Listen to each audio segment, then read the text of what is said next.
Do you feel like you're never doing enough? You always need to be busy. You feel guilty for resting and you're never satisfied with your life and you need to be more, do more, be more, do more. Me too, girl. Me too, okay? We're going to work through some of that today together, hopefully. Life is complicated and there's so many ways that life teaches us to be overproductive to the point where it's toxic. Some of the ways that can be is just with the independent culture of today, of you need to do everything by yourself, or the idealized version of a woman where you need to raise kids and own a business and do all this stuff in order to be successful and viewed highly in society, or the way it manifested mainly for me was religion, and I kind of was taught that I need to always be doing and doing in order to be enough. So we're going to unpack some of that stuff today, okay? I have been using overproductivity lately to fill the gap that came from leaving religion. Okay, so let me explain that further. I grew up in the LDS church, and the main thing that I identified with was my religion, and so everything was revolved around that. And it was really easy to find purpose in religion because the rules, especially in the LDS religion, are very clear cut, and it's you do this, then you'll get to the highest kingdom of heaven. Okay? So, looking back on my childhood, I was constantly anxious about not measuring up for God, and I constantly felt like I needed to earn God's place in my life. Or, that doesn't make sense. I constantly felt like I needed to earn God, or earn my worthiness, I guess is a good way to put it. And so, when I left religion months back, it's been almost a year now, I felt the need to fill that gap, fill the overproductivity gap, because I felt like I wasn't doing enough, because I no longer felt the need to perform for God, but there was still that ingrained sense of needing to perform and needing to earn and needing to do more in general. So that's what personally I am kind of battling, is filling the gap that comes from leaving religion. So starting with the idea of proving your worthiness to yourself, I feel like if you don't feel worthy, it comes down to not loving yourself. That's really what it comes down to. And it's not that, like, I hate myself. There's just certain aspects of myself that I need to work through, so I feel naturally worthy rather than feeling the need to prove myself with overproductivity. Okay? So I wrote down some self-love exercises that I'm going to do, and you should probably do too. And the first one is a look how far I've come exercise. So what that entails is just thinking about the things, maybe some things in your life that you feel like you're better at now than you were before. So the template for that can just be, I am better at blank now than I was before, and maybe give some specific examples of how you changed. So let's think of an example from my life. I am better at being comfortable with my physical appearance now than I was before. I can look at myself in the mirror and be like, damn, like, you're hot, okay, like, period queen, go out and have a great day, you look great. I used to not be able to do that. I would kind of low-key avoid mirrors. So that's just an example of like using the template, basically. Okay, so that's cool. Next is just thinking about the things that we already love about ourselves. And if you can't think of something that you like about yourself, then you know that there's a lot of work that needs to be done. But something that you can say if you really just don't know, you're like, I just, like, my lifestyle's crap, I don't know what I like about myself. Something that maybe can be reassuring for you is you can say, I love that I'm trying to figure it out, right? And life is just a journey, and we're all trying to figure it out. So that can be something that you're proud of, that you're proud of your self-love journey, even if it's not exactly where it needs to be right now, or not where it needs to be, exactly where you want it to be. Okay? But also something that I'm learning is nothing's ever going to be exactly how we want it to be. right? Okay, so the last kind of self-love exercise thing that I put down is, at first I put down schedule in nothing time, and then I crossed it out and I put schedule in self-care time. And the reason for that is, yes, it's important to rest. Obviously, that's what we're trying to get comfortable with, resting and not being busy all the time. But it doesn't necessarily mean that you need to be staring at the ceiling doing nothing, right? So, schedule in self-care time. That could look like doing a painting or writing poetry. That's something that I do a lot. Or even going on a walk. It's something that, like, is restful, but not. It doesn't necessarily have to be just staring off into space. It could be journaling, but it doesn't have to be. So kind of opening ourselves up, I guess, to the different ways that we can give ourselves rest without excluding it to just one thing. We need to let go of proving to people our worth that don't even hold space for, like, us or what we bring to the table. You know? Like, if your friends or your romantic partner or whatever is just constantly, like, putting you down or maybe judgmental, or something that's more subtle is, like, not being excited about your accomplishments, things like that, we don't need to prove ourselves to those people, first of all, so we can just let go of that. And it's kind of easier said than done, and I do realize that, but if you're constantly trying to earn your worth in a friend group or in a romantic relationship, you're gonna get resentment from it. And I know this from personal experience, okay? Ask me how I know.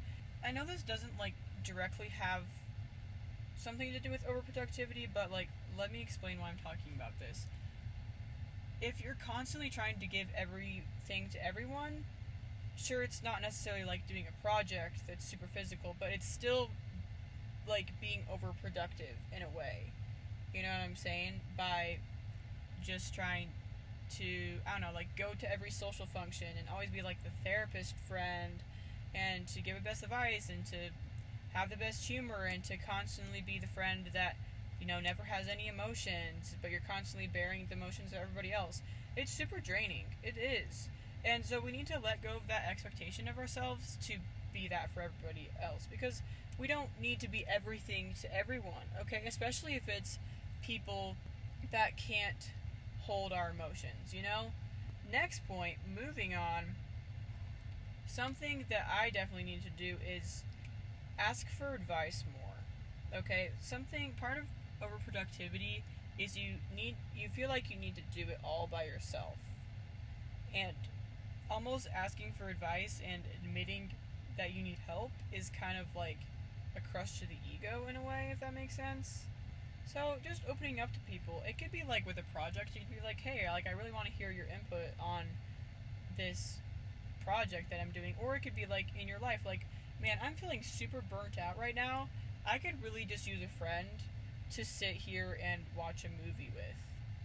Another thing that I've noticed with my overproductivity tendencies is I tend to seek, like, I guess naturally attract friendships that are super competitive, which is kind of not the best, because if everybody in your friend group is constantly go, go, go, and they identify their worth as individuals with, like, their successes and their achievements, it becomes hard, because then you're constantly comparing yourself to your friends and the people in your life, because you're like, oh my gosh, they're doing this and this and this and this.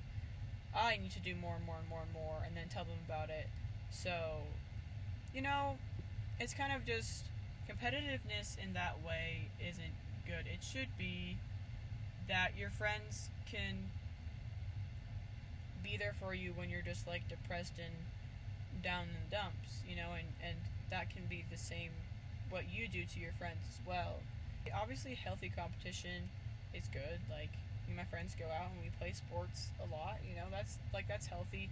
But when it comes down to identifying with the amount of things you're doing in your life, and you're kind of using your friends as as an outline of how much things you should be doing, how many things you should be doing, then it becomes toxic. Because you might not be in a space in your life where you can do 12 super productive things in a day, or you might be super burnt out right now, and everybody's at different spaces in their life. Another maybe kind of more specific thing, but it's actually not that specific, is fear of death that kind of makes us overproductive. And I guess that's kind of like a really extreme way to put it, but basically the feeling of like you're running out of time and you need to make the most of your life before you die.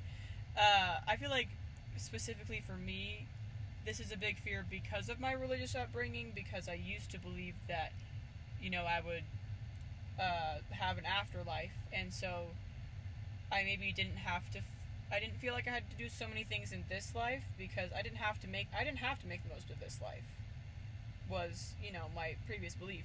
And so now that I do, it's been kind of hard because I feel like I'm behind, which I have to remind myself that I'm not behind. Anyways, some things to combat this is narrowing down our focus and narrowing down our purpose. It's like, what kind of things can I be doing that feel purposeful and it's not just a bunch of busy work, because often, at least for me, I'll just be constantly doing stuff, but half of it's not necessarily even something that gives me fulfillment or purpose. It's just something that I'm doing so I feel less behind and kind of have a false sense of control. So that's what I'm going to do right now, off camera, is I'm going to write some things down that give me purpose. Some things that I can do that give me purpose. Anyway. Okay, so obviously I could keep writing for more, but I just wanted to highlight like the three main things that I put down. The first one is creativity. I love being creative, and I find so much joy and meaning in creating things. Whether that's like this new channel that I'm starting, or I'm trying to write a poetry book right now, or like I'm not very good at art, but I do like painting and stuff. I love creating. I love it. I love writing down like all my thoughts about different topics, and I love that. So, more time to be creative, okay, that I need to build into my schedule so I'm not filling the gaps with just random stuff. Next thing, I find purpose in being healthy, and what that looks like for me is like, I feel good when I work out in the morning. I feel good when I eat good foods and I meal prep and I really make sure that I'm getting enough protein, I'm getting enough water. I also love like slow mornings. So I'll kind of like wake up, eat breakfast, like do a personal project, and then a couple hours after I wake up, I'll go work out, and that feels really good for me. And then anyways, the last thing is authenticity. I feel like that's a thing for everybody, is you're going to find purpose and meaning when you're actually being yourself. So I guess what I need to implement more is creating spaces where I can have more creativity, be healthier, and be more authentic to myself. And part of that is surrounding yourself with good people. Like, they don't necessarily have to have the same creative interests as you, but, like they're excited about the creative things that I do. And people that, they also value their health, and they're not going to try to get me to do anything to my body that I don't feel like is healthy for me. And then people that are also being themselves and they're not fake, so then I can have the space to be myself as well. Okay, cool. Okay, the last thing I kind of want to touch in is just answering the question of what am I chasing? And I feel like with productivity, we're chasing feeling satisfied, like finally feeling like we have done enough. Which, in reality, that is impossible, and as human beings, we're always wanting more, and that's just one of the beautiful things about being human. So, I kind of just literally had this mindset switch this morning when I was, like, meal prepping and doing my homework. I was like, wow, instead of being anxious about the next things that I have to do, and feeling like I have to do them in a certain way, and feeling like I have to do them at a certain time, I can be like, yeah, I have a lot of things that I want to do, and I can do them on my own timeline. I have plenty of time. I have to remind myself all the time that I have plenty of time. I'm only 18. I have plenty of time. Um, and sometimes you have to slow down to speed up. And what I mean by that is if you're on the go all the time, you're going to burn out. And also, your work isn't going to be as good as you want it to be. Because you're not going to have motivation to do it. You're not going to want to do it. So, taking the rest that we need and actually slowing down can help us do the task faster, first of all, and then also do it better. I think that's kind of the extent of my notes. Just some gentle reminders, obviously, that we do not need to prove ourselves to other people. We are inherently valuable. We do not have to, we are not running out of time. Okay? And we have the ability to love ourselves and our schedule in a way that, yes, feels productive, but also doesn't lead to burnout and isn't based on these fears of not being enough, but is instead based on the things that we actually want to do. And we're doing them because we want to, not because we feel like we need to do them in order to earn love or earn worthiness. Okay?